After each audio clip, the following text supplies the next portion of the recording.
Kain po tayo. Yehey! Ang sarap ng ulam ko.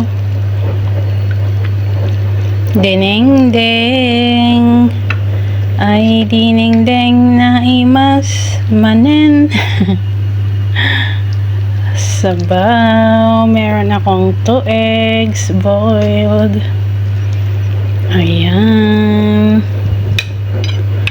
Tayo magkutsara ngayon kasi ang sarap ng higop.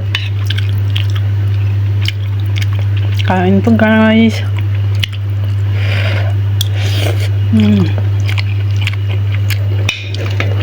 Dinengdeng is life.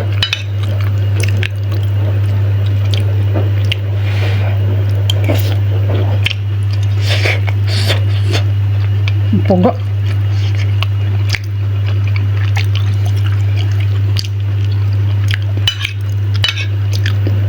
Nagpudot.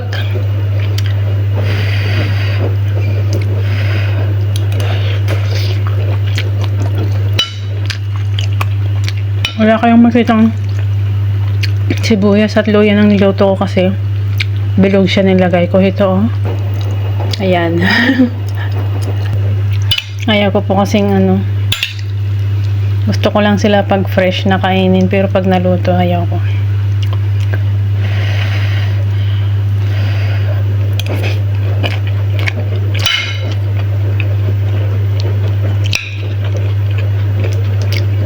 Ganyan ang organic eggs.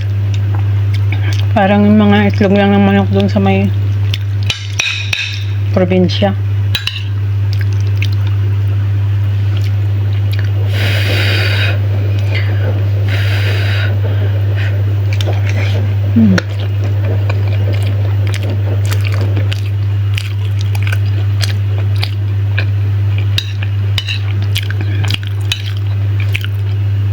Alam nyo, pag dinengdeng yung ulam ko, hindi ako nasusuya guys.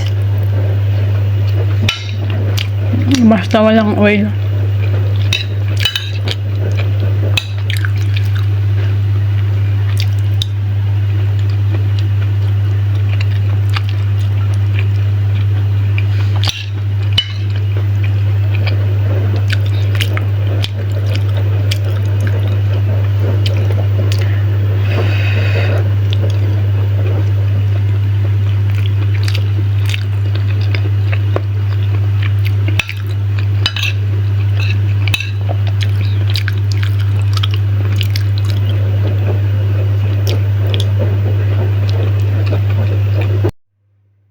Hello everyone, mga manan nantiyo. Gusto lang kasimple si Dana. Mas gusto ko pa kasi yung itlog, gulay kaysa manok dito. Kasi ang manok nga po dito is hindi native. Basta matagal ka na sa Middle East, sa abroad, kahit saan, nagsawa ka talaga sa manok guys. Namiss ko po yung baboy. Makukulong ka dito pag mag-ulam ka ng baboy. So may isa pa ako dyan. Sarsyadong nilagang itlog. Kain po tayo. Thank you Lord for everything. Napudot pa'y kabsat. Mga kaymot ditan. Ermidyo nyo ti agluto ti itlog nga mas pasarapin pa.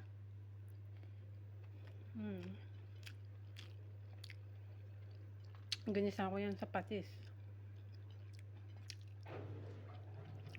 Alam naman ang patis parang bagoong din. Malinaw lang na bagoong. Kasi yung bagoong talaga na dilis, nalibog. Sa Ilocano nalilibog. Nagpudot.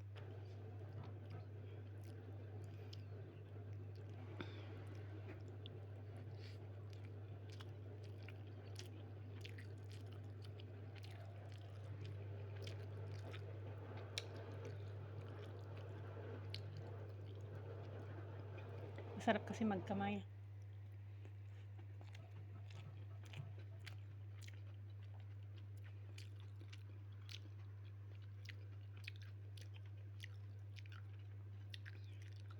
try nyo rin ganito yung itlog, guys. Hindi lang adobong itlog o balot ang pwede, kahit ganyan din.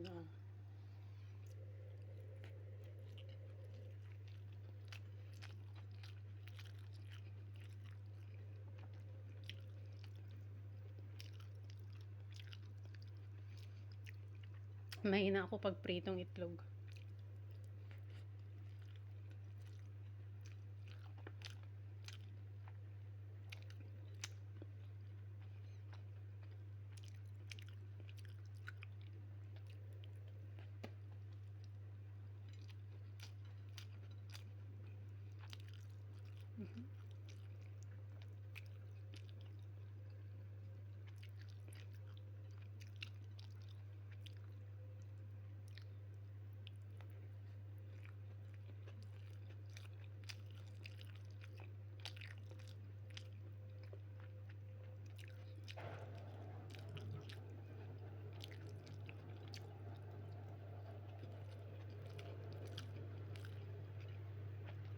Hindi ako masyadong nag-ulam ng hilaw na kamatis kasi, pero gusto ko, nag-ulam ako. Hindi lang masyado. Umaakyat yung acid ko, guys. Mataas yung acid ko.